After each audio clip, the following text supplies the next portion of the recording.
Most people think that being there for others is a virtue. They believe that being responsive, reliable, and reachable makes them valuable. They are wrong. In the world of power, accessibility is a slow-acting poison. When you are always available, you aren't seen as a friend. You are seen as a utility.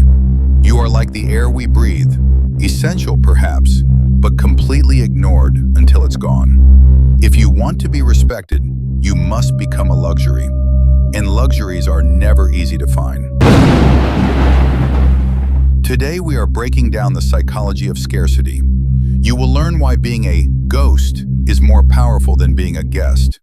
You will learn why your yes has no value because your no has no teeth. Why do people pay millions for a diamond but nothing for a gallon of water? Both are necessary for survival, but one is scarce.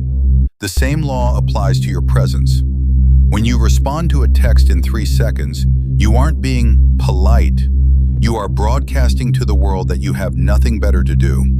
You are telling them that your time, the only non-renewable resource you own, is worth less than their trivial notification. Availability creates contempt.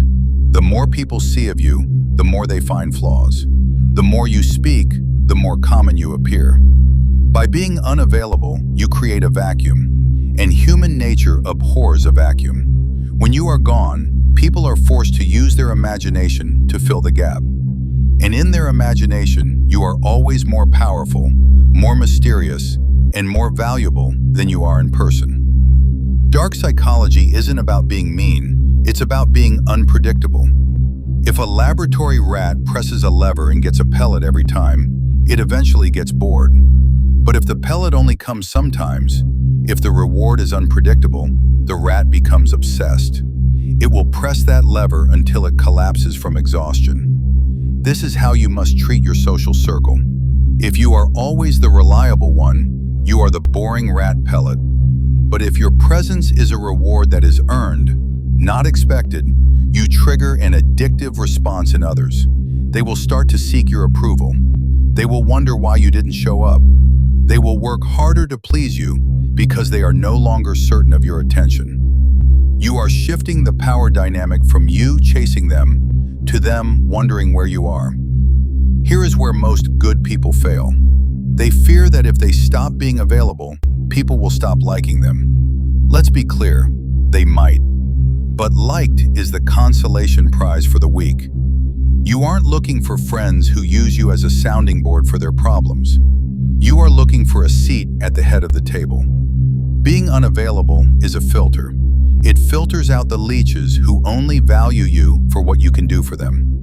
When you stop being easy, the low-value people in your life will disappear. Let them. You are clearing the path for growth. You must choose. Do you want the temporary comfort of being needed by small people, or the lasting power of being wanted by high-value individuals? You cannot have both.